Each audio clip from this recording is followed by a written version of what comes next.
On the paper talk today, we're going to be talking about our Antony. That looks like it's pretty much on the verge of being confirmed. It might already be confirmed by the time you're watching this. We've also been linked with a keeper from Newcastle, Dubravka, so we'll get into that one as well. And there could be two more, count them, two more signings heading to Old Trafford before the transfer window shut. Let's check it out.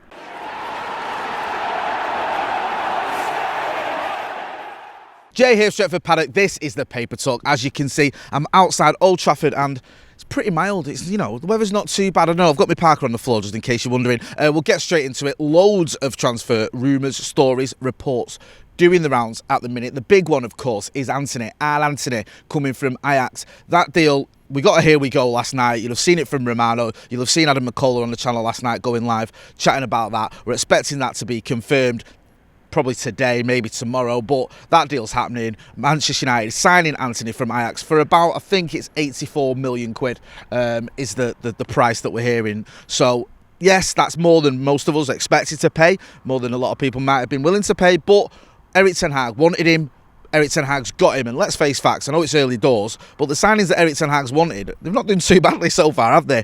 Alessandro Martin is absolutely tearing it up, and Tyrell Malacia sort of making a decent stab for making the left-back spot his own. So good signings, and not to mention Christian Eriksen. And it looks like Antony will be the next one to come into Old Trafford. Big money, but that doesn't mean, according to reports, that United's business is over just yet. You might have thought, well, that's it, we're not going to spend any more money. But no, there are reports that there will be some more signings. One report doing the rounds is that we could be in for Martin Dubravka from Newcastle. Now, we were linked with goalkeepers. I think it was Laurie Whitwell in The Athletic a couple of weeks ago said that Erik ten Hag wanted not just a backup goalkeeper to David De Gea, but someone who could also challenge him as well. And United had put aside £1 million for a goalkeeper for the squad, which is just not happening, is it? You're not getting anything for £1 million anymore. But that could go up to 7 million if the right player was found. And it looks like we have found that player in Martin Dubravka. Fabrizio Romano was tweeting about it last night. I've seen it elsewhere as well. Other reports saying that United are in for him. It looks like it's around 5 million quid. He wasn't in the squad for Newcastle's game against Wolves yesterday, which sort of hints that maybe that's with a view to him moving on and coming to Old Trafford. A good player, did well at Newcastle. We're going to have a scout report. Our producer Ethan's a Newcastle fan. We forgive him.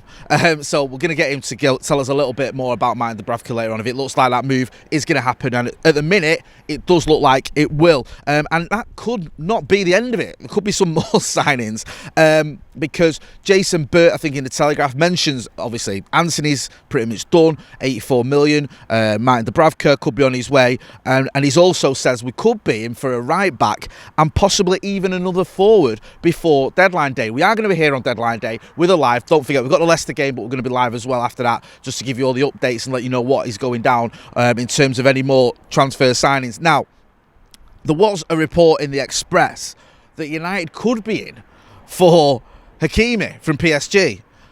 Now, I don't think this is going to happen. It does seem a little bit like, really? We're going to get him? The report said, this was in the Telegraph, sorry, not the Telegraph, in the Express, Manchester United have reportedly inquired about PSG star Achraf Hakimi as they target late transfer action. The Morocco international only moved to France from Inter Milan last summer, but having endured an underwhelming maiden campaign in Ligue 1, could be on the move, and the Red Devils may take advantage of the situation.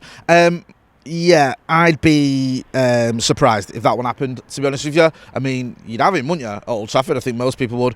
I don't know if it will. Now, David Ornstein. Now, the big debate going on at the minute, is it Romano or Ornstein? Is it Bap or Bam? What's the answer as to who is the tier one journalist? Who's the best? Who's the best of the best? And a lot of people now seem to think it's David Ornstein. Anyway, he's been talking and tweeting, and he says there's a report here, I think it's been put on Twitter. He said that Manchester United have also been keeping tabs on Aubameyang and Memphis Depay, while Cristiano Ronaldo's future at Old Trafford remains uncertain. A few people have seen this doing around saying about, Depay in particular, they'd have him back here. I personally wouldn't. I don't think it worked out when he was here, and I don't think he's kicked on that much since he left Old Trafford. I think he's been better since he left Old Trafford than he was when he was here, but I don't think he's the answer to our problems. And he's not that out-and-out striker that you'd want. I know he can play across the front three, but I feel like if Ronaldo does go, you'd want someone who's more of an out-and-out striker. Now, listen, Aubameyang certainly fits that bill. could be available, but again, it's another stopgap in it. We are stopgap central when it comes to these strikers, whether it's Igalo, whether it's Ronaldo, whether it's Cavani, and now it looks like Aubameyang. I think, what is he, 32, 33 or something?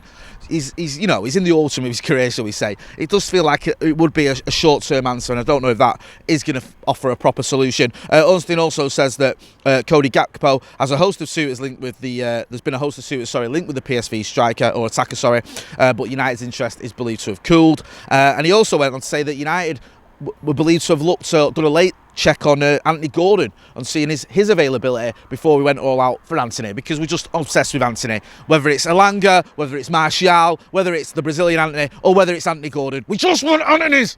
So that's looking like we're not going to get. I don't think we're obviously not going to get Anthony Gordon now. We've got Antony, but it is interesting that we were looking at him, and also there might be something there in the Aubameyang and Depay stuff. As always, we'll keep tabs on that and let you know if anything does develop. Also, the talk of another forward, it would make sense if Manchester United did get another forward, because you look at it, you go, Antony is someone who plays on the right, sort of like to cut in on that left foot of his.